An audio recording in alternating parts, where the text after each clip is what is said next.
How are you? My name's Jeremy. This is something I call the back 40.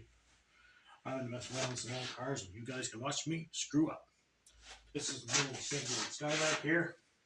Picked her up dirt friggin' cheap, or else I wouldn't have her. We're going to pull a tired old 305 out and try to put a 5.3 in. And as I said, I don't know what I'm doing, so we'll see what happens.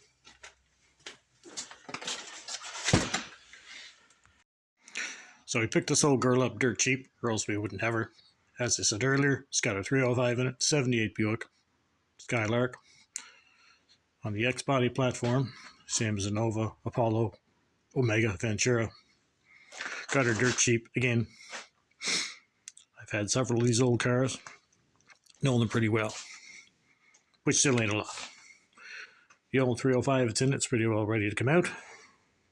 Everything's safe with the motor mount bolts. Might pull the carburetor off, might not, don't really need it, we'll see what happens. And the motor that's going in, 2005 5.3 Vortec out of 2000 Silverado, which I know technically is an LS, but for the sake of simplicity, and I'm simple, we'll call it an LS. A little bit of head of doo-doo to get ready to go in, had to put a Camaro pan on it, because the truck pan will not fit over the Buick cross member, hangs down too low. For a speed bump hit, she's gone. So that meant also a Camaro oil pan.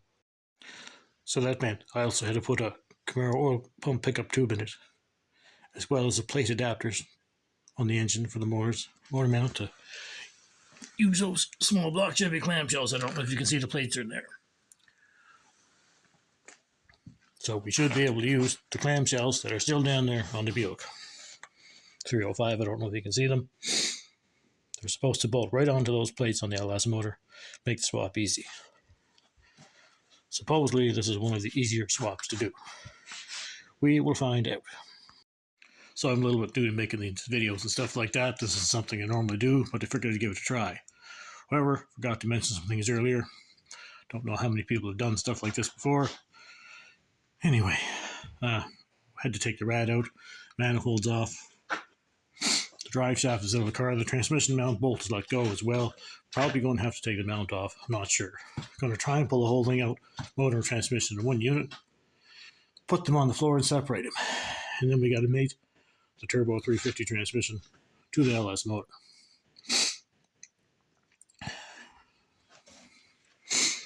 Anyway, I will try to touch on things I might have forgotten.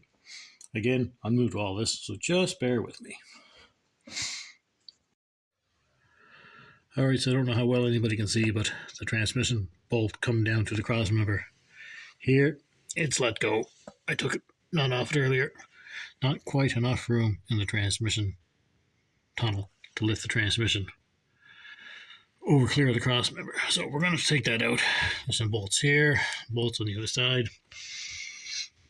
With the transmission supporter with the jack. Motor mounts are let go now. I'm just not going to show everything like that. You know, you guys don't need to see me struggling with bolts and cursing and swearing. I'm sure you'll see that enough anyway. Anybody trying any of this stuff at home, like myself, I'm not a mechanic. Been a car nut for 25, 30 years, but I still don't know everything. Make sure you get some good stands. As many stands as you can. Don't just crawl under here with a jack. Expect you're going to survive. Because, you know, all that's holding that thing up is a little tiny rubber O-ring. It can let go at any time. Anyway, I'll get these bolts again. I don't know if you can see them. Maybe just see the top of the nuts there for the cross member on the top of the frame. You may not be able to. These holes and access holes inside the frame. The cross member out. We'll take that out and see what happens. Alright, so I didn't let the transmission cross member go. Gave it a couple of pumps with the jack, but it looks like maybe the transmission will clear. So we'll see what happens. Anyway, make a long story short, of course the old one has to come out for this one to go in. Got my trusty crappy tire lift here. We'll see what happens. I don't really have hope in an ideal placement. For now, I just gotta get her to start to move. Get some of these mounts up. We pull it forward.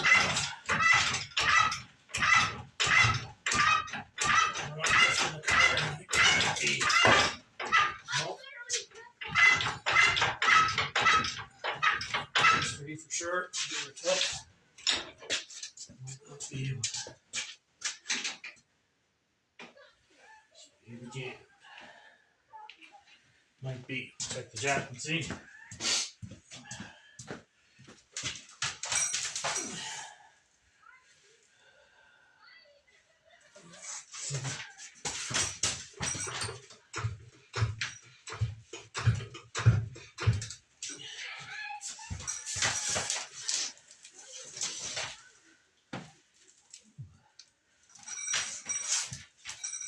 One good thing is, you all get to learn from my mistakes anyway, which is good.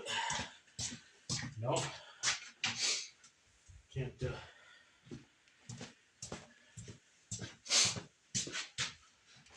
the top of this one. I think just jammed against the car. That one's just about out. Just about clear. This other one. Yeah. Need the crowbar.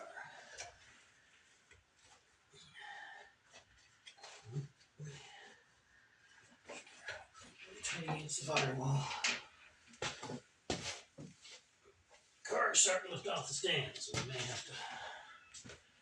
have to try something else.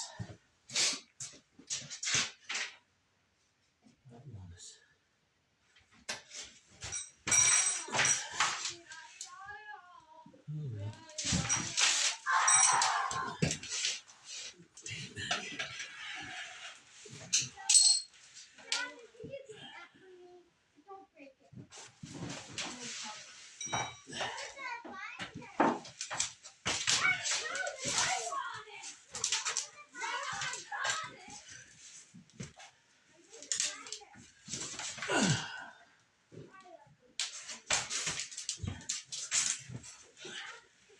Won't be taking that cross number yet. Anyway. So, in all my infinite wisdom here, which really isn't much, I'm pulling my guts out trying to figure out what was going on here. Started taking the clamshells off and everything. Apparently, I missed a bracket right here, back of the transmission. I saw it earlier, didn't think it really was anything, but I guess it is attached. Oh well, I'm going to learn. Looks like that bracket runs over to the exhaust. This car still has the factory converter on it, believe it or not. Hard to believe. Anyway, we'll get that taken care of. Looks like it's just a couple of half-inch nuts and bolts. And we'll see what happens.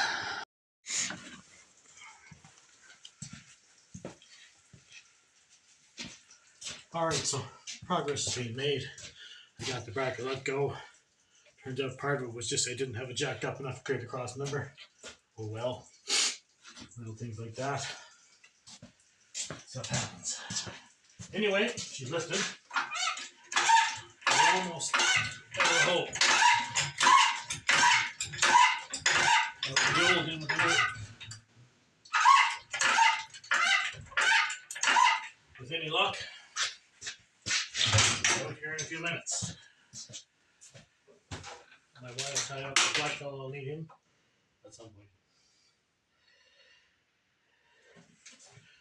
Not really sure if I'm going to have enough on my lift. I may have to drop this on the car now.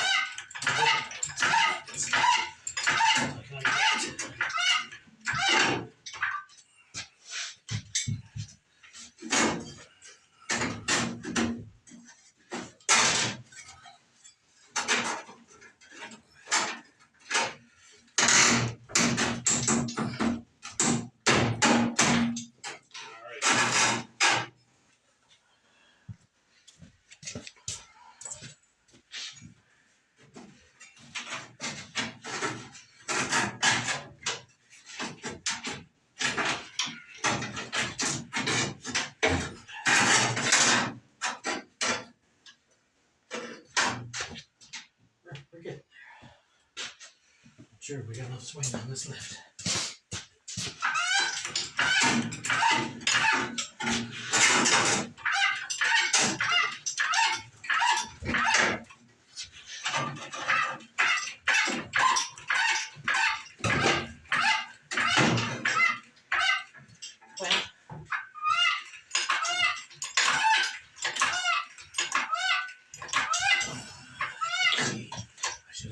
that transmission.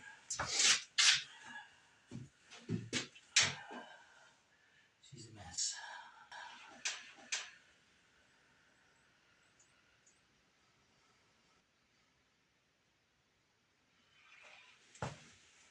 Something.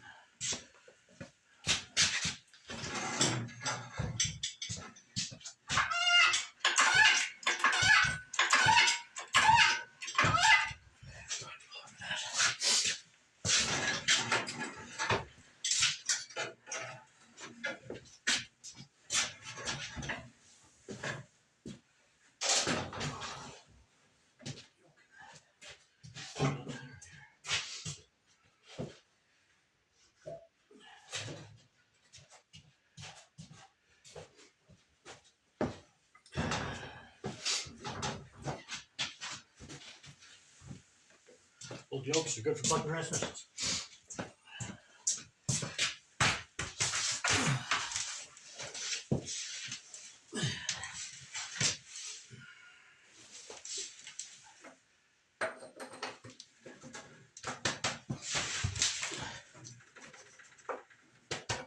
There we go.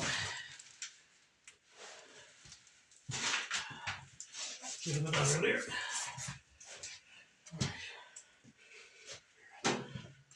Stay now.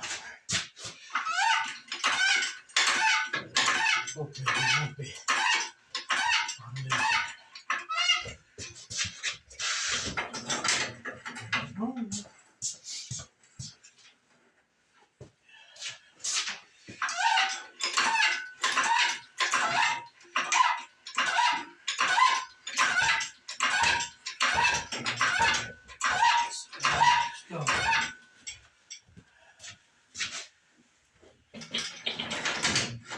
All right.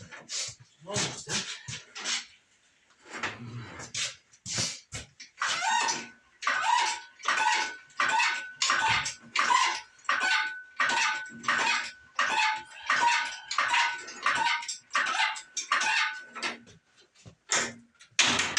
This would be a good thing.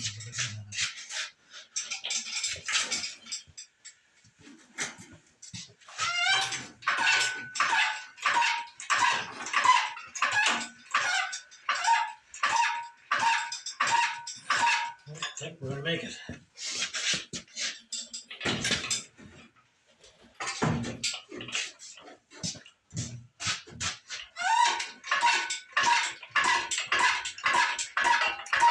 Just about there.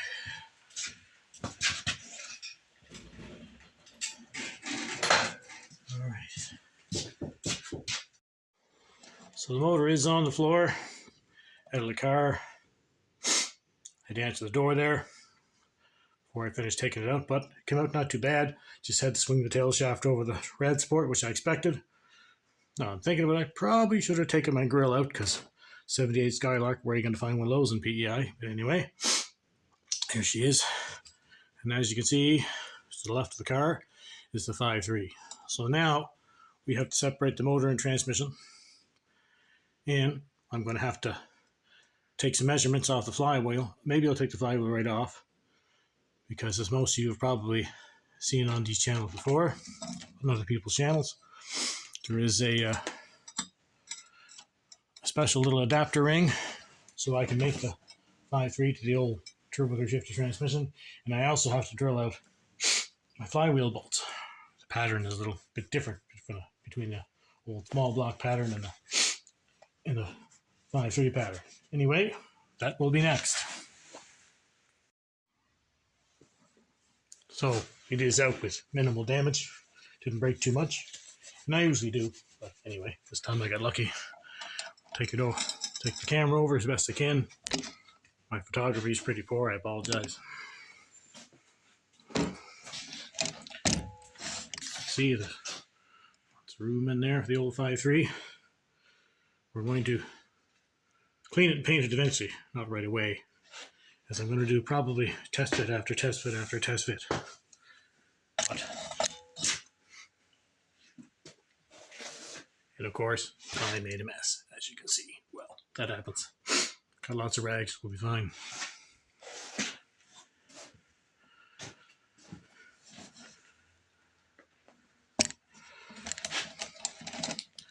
And of course, the Turbo 350. We're going to all pull off the back of the 305. Grease the old 305.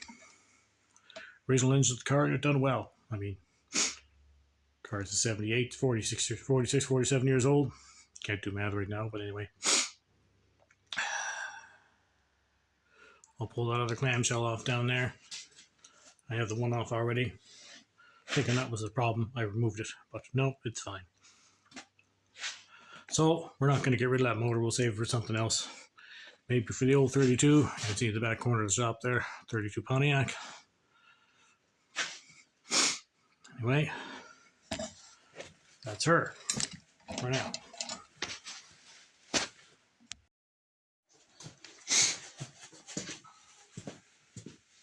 Alright, so I'm going to take this transmission off the motor. I should reinforce that this is definitely a budget build. I don't have a lot of money. Paid $1,200 or $1,500 for the car, I can't remember. That motor, I think I paid $700 for it. Came with the harness, computer, which of course has to be flashed. Everything I do here is on a budget. Two things I haven't learned how to hide from my wife yet are money and chocolate. So, you know, do what you can with what you got. That being said, most of what's going to run that is going to be from the Silverado. I still have the Platinums, I still have the harness, the processor. We're going to learn how to pin that out. Again, I don't know what I'm doing. So you guys can learn with me as I mess up. You'll be able to laugh and carry on and say, oh, what an idiot. Yeah, learn what not to do. Anyway, try to get these bolts. This transmission. 16 bolts. Separated here. Electric impact is a great thing to have. It's a bad time. I should probably save those. Never gonna wait. It's probably not a good spot for me. Anyway, we'll see.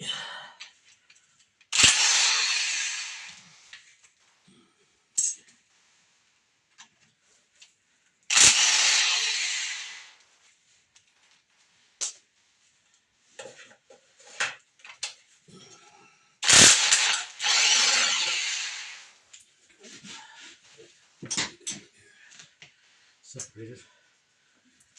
They ended up damaging the vacuum line fitting for what I think is a modulator valve.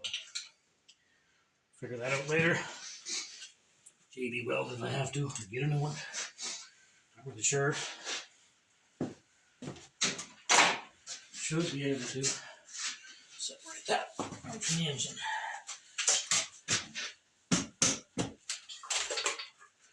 Should be fine. Let's see. Here. They got them all in. I think they're all in.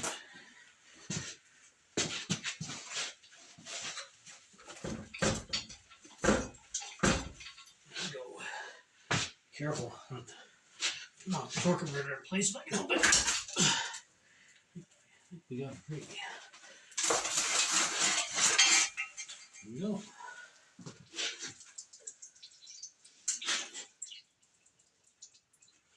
Some antifreeze. Always leaks. Yeah, once you seem to get everything out of the motor, you need to. Anyway, transmission is separated.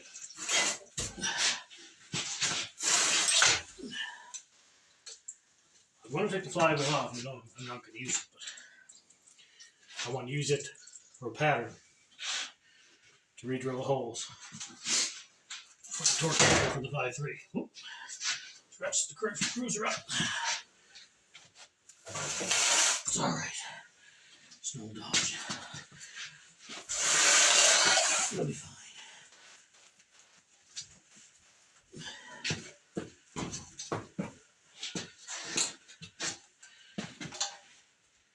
Looks like the torque converter should still be in place. Move that out of the way for a minute. I also have to take the clamshell off the other side. So as I said, yeah, everything I do is on a budget. Cars are expensive.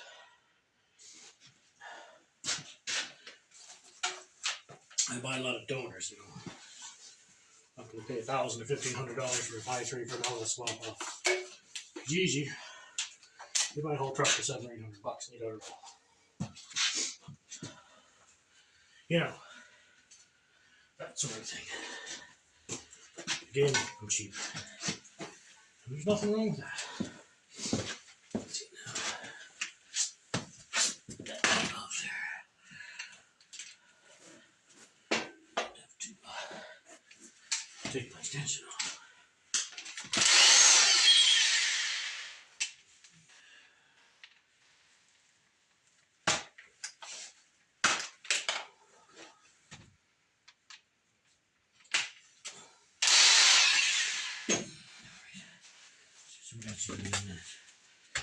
Flywheel. Flywheel.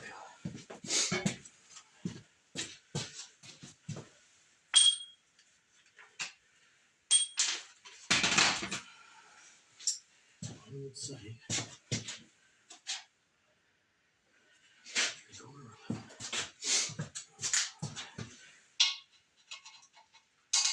The 11s.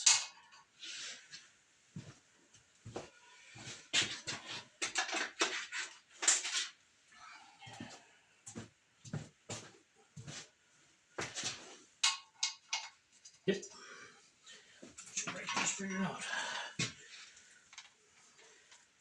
Not sure if it's using impact or not, but I'm gonna see what happens.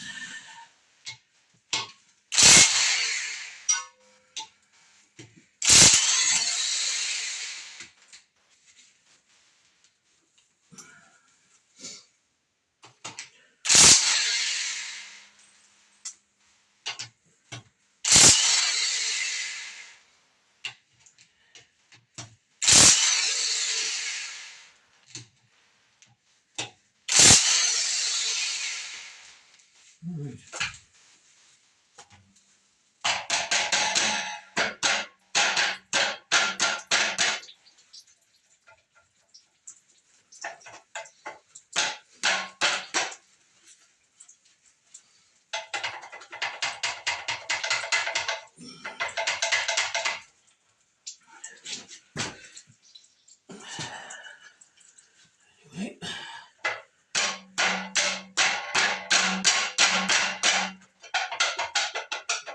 Anyway.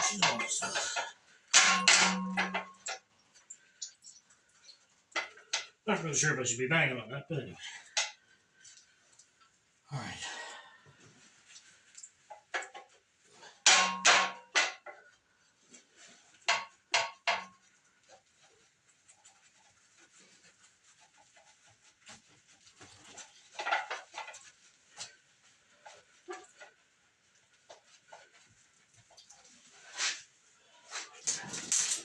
Let's check or something on that.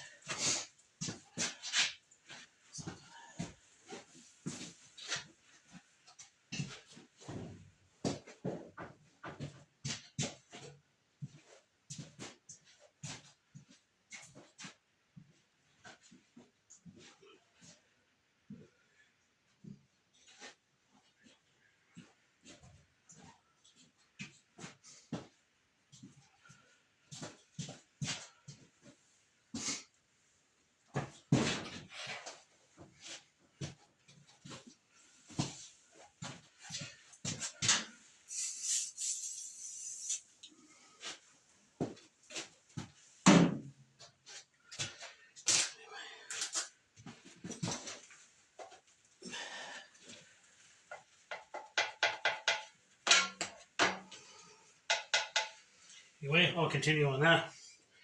Get that off there. Pull that other clamshell off and go from there. So this little ring here sitting inside my flywheel. Unfortunately, I put it in. Never thought to take a picture of it before I put it in, and it's kind of had to tap it in there and it come back out. Anyway, it's basically kind of a stepped ring. The inside is smaller here, and the outside goes around the nub there on the torque torque converter. This will allow you to put your torque converter from your Turbo 350 transmission onto an LS. Anyway, they're not a bad thing to have. Only about $19 or $20, I believe, plus shipping, wherever you get it from. Basically, it'll keep your torque converter center. All right, so as you can see, as I said earlier, the holes in the flywheel don't line up 100%. The bigger bolt pattern on the old style flywheel than there is on the new one, the LS one. So all I done is wrap some tape around the center there so I can get the flywheel on nice and snug, and I checked all the way around, it feels flush. I'm going to mark them with a spray can, and then I'll get my little rotary tool out, and all these holes will be the same. Everything should work fine. Well, in theory, that was a good idea. Of course, like a dummy, I marked the wrong side of the hole. So anyway, I had to go back and do it again. It is actually a smaller pattern on the old style Turbo 350 than on the newer LS flywheel. So, of course, remarked my holes. This time I colored them in with Sharpie as well, so I don't drill the wrong side. However, you can see, just building it up with tape to center it, line the holes up good enough that you can mark what you need to file out.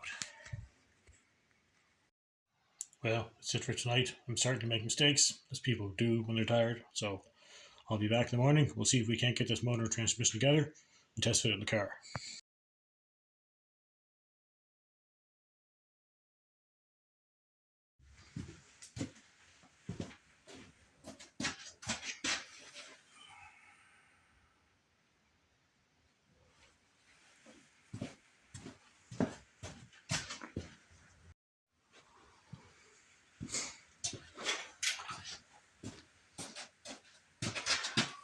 All right, so morning, it's the next day. Back in the shop again. We're trying to drill these holes out, all along them a bit, so they'll fit the torque converter on the Turbo 350. I'm already marked out like I did last night, as you've seen. I marked them wrong the first time, but corrected them. Anyway, not much of a science to it. As long as I can oblong these holes straight, we'll be okay. It's going to get noisy, so I won't leave the camera going for the whole thing, but enough so you can see what's going on anyway. All right.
Try it again.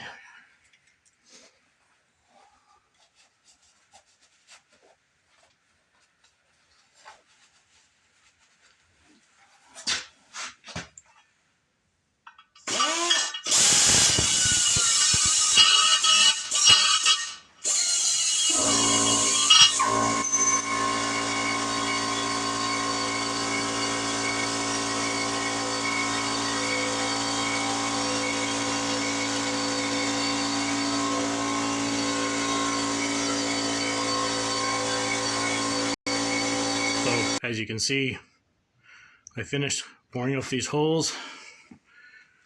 More of an oval. Each hole down here where the torque converter will meet, making the bolt pattern for the torque converter smaller, which is what I need. I didn't film too much of that because, as you can see, I was having difficulty with the little rotary tool there. I don't know if I was not holding it the right way or whatever, but anyway, kept losing the bit. So this should be all we need as far as the flywheel goes. I will, however, have to probably bore out these holes for the dowel pins inside of the Turbo 350. I'm told by a friend of mine that they're a bit too small. You can split that case. Dowel pins on 5.3 are a little thicker. Anyway, that's where we are now. I'm going to go with that and try and fix those holes. Transmission, and then we'll try and slide her together. Alright, so that worked pretty well too. You can see these holes are now reamed out. Looks like they were the dowel on the motor looked like it was about 10 millimeters. So anyway, don't need to spend a whole lot of money to do that either. One of these little rotary tools. Princess Auto was on for $9. Worked well. The bits cost more than the machine, by the way, but anyway. On to the test fit.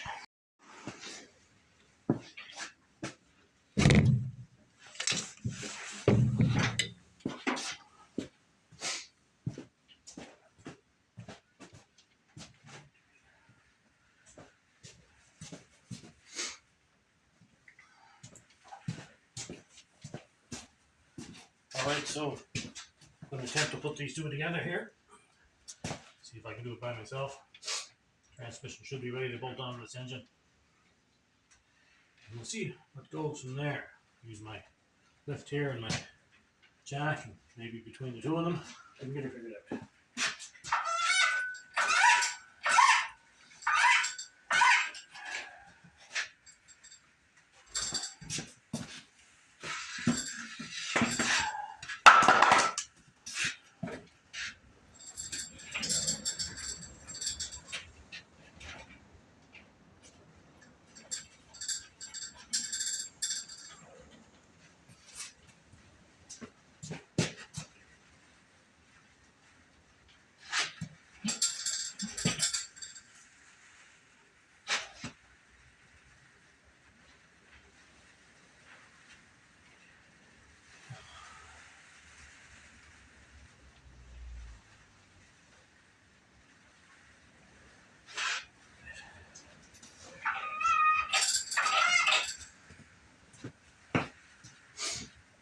Angles aren't 100%.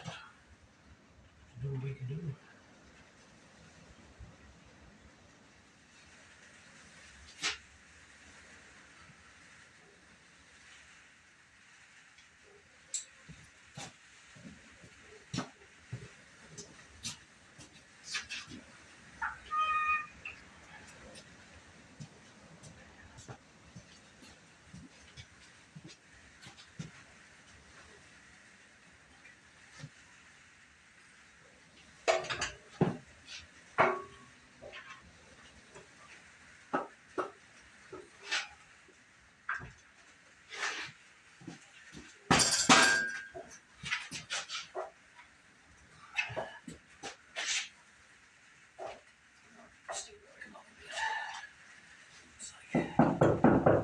Come in. How you doing? Go with yourself. Okay.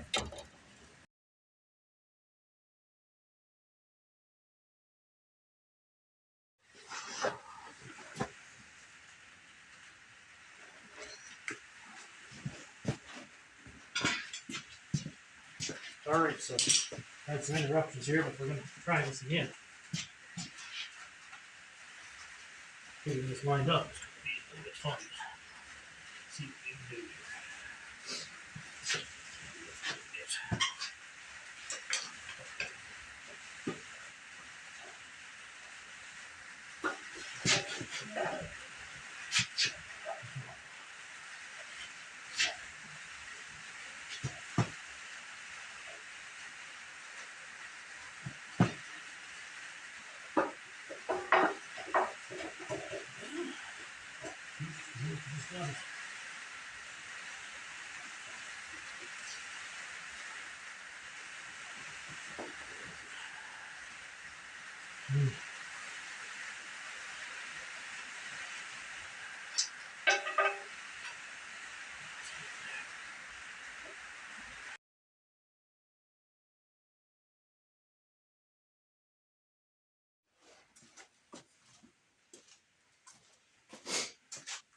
Alright, I'm back again. Bit of a recap for you so you know what's going on. Unfortunately, I ran out of room on my phone. Again, I'm new at this, so it's a lot to learn. I apologize for the quality of the video and the graininess and all that stuff. And there's no script. I'm not very rehearsed or anything. Anyway, at one point, a gentleman walked in looking for parts in the middle of me trying to film here. So if anybody out there has an old 1980s Diplomat for sale, I know a guy who wants one. That's what goes on, when you're working on old cars. There's always somebody looking for something. In this hobby, we got to help one another and do the best we can. And as again, I said earlier, this is low budget. The whole idea is that I think you can do this for less than $5,000 or $6,000. I'm trying to do it for around 2 or 3 or less than that. So I'll recap a little bit because I know with my video skills, such that they are right now, I missed a bit. Didn't set the phone when I was supposed to, things like that. So what we have here is, you probably can't see it, it's a Junkyard 5.3 that I bought. It's out of a 2000 Silverado, around 190,000 kilometers on it. I paid about $600-700 for the engine. I'm not going to count the price of the car because I already had it. So to do the swap, the very first thing I did, had to source an oil pan. Truck oil pan won't clear the cross member in my car. So that's something you all need to figure out. Ask as many questions as you can, especially to people who've done this. Try to find somebody who's done the same model and make as you have. Ask on forums, everything. Don't go with the first answer. Make sure that answer gets repeated 3 or 4 times. Okay, well, this guy said this, but this guy said it, this guy said it, this guy said it, this guy said it. That's probably going to work. So, turned out I needed a Camaro pan. Well, trying to do this on the cheap. The first place I went was a junkyard. Couldn't find any. So I went next door to another place, another wrecking yard. They told me, oh, hey, wait a minute. You want a Camaro pan? A Savannah pan is the same thing. We'll get you a Savannah pan. So I said, sure. Well, turns out when you're looking for oil pans, through the listings, wherever you buy your parts, the odd one is listed that it fits a Savannah pan. Savannah or Express and yeah, that's possible, but that doesn't mean all Express and Savannah oil pans are the same. So when I ordered my Express oil pan, it didn't fit. So I went on a hunt again, and I chose a brand new Spectre Premium pan. So that was $300. But I know it's decent quality. I know the parts will fit. I've used them before. To make that oil pan work, I needed a pickup tube off a Camaro. Bought a brand new one from GM for $120. Now, that's all fine and dandy. However, you go to put your Camaro pickup tube in, it's not going to fit with the windage tray for the truck. Now, a windage tray is not really something you need. It's in a lot of cars. It's not a necessity. It is a help. Losing it, you'll lose maybe, 4 or 5 horsepower. I'm not 100% sure. Anybody who wants to correct me on that, go ahead, because I'd like to learn too. So what I did was cut my windage tray in half. Basically where my pickup tube meets it, comes in contact with it, I cut that piece out. Put the windage tray on, put the pickup tube in. I forgot to mention it, but I had to buy a gasket. Of course, gaskets are $100. So they're just about $500 just to get an oil pan underneath it. Good chunk of that budget, but it's there. And I'll show pictures of that. So then to put these LSO engines in older applications, of course, there's motor mounts. Well, I bought a set of adapter style motor mounts plates. You've all seen them. I think these are ICT or ITC. I'm not sure what they are. They're on the car or on the motor right now. They'll allow me to put the Chevy style clamshells on in the cross member. Sorry, to fit the car. So that's where I'm at so far. Now, engine is about ready to be test fitted. I did get the transmission on it. I don't know if you can see there. Fortunately, as I said, I went on the video when I tried to test fit it, but it's on. So on my next video, you'll see me trying to fit the car or fit the motor and transmission in the car a couple times. Do I get it right? When I get it where I want it, I'm going to pull it out because I still have truck manifolds on the motor. I want to try and use them again to save money. I'm told they'll work. I just got to pull the motor and transmission forward about an inch, inch and a half, maybe less than that. I don't know. If I can make them work, fantastic. However, typical LS, I got some busted manifold bolts I got to get out. So I want to try and test fit it with the manifolds on it because ultimately that's what I want to use. See that in the next video too. So after that's all figured out, when I have the motor mounts mocked up where I want to go, I have everything set where I want it set for as far as the motor transmission sliding in. Then of course we'll get in and clean up the engine bay, tear these manifolds off, take the bolts out, clean the motor down, give it a quick coat of paint. I might try and make it look half respectable. Just because you're in your backyard or your old shop or you're doing it yourself doesn't mean you don't have to try and do a nice job. Anyway, again, thank you very much for tuning in. Anybody has anything they want to add or comments, if I'm doing anything wrong, any advice, great. I'm open to it. Like most of you guys, I watch Vice Grip and Morski and a bunch of them, and they're all great guys. I love watching the shows, but I don't know as much as they do. So this is a learning experience for me and hopefully for you guys too. Anyway, there will be more to come. As I mentioned earlier, there's a 32 Pontiac in the shop, a couple more projects around. The more likes I get, the more subscribers I get, the more I can spend time on this stuff and keep turning out content. And again, bear with me. I am very, very new. So thanks again. Remember, don't let fear and common sense stop you.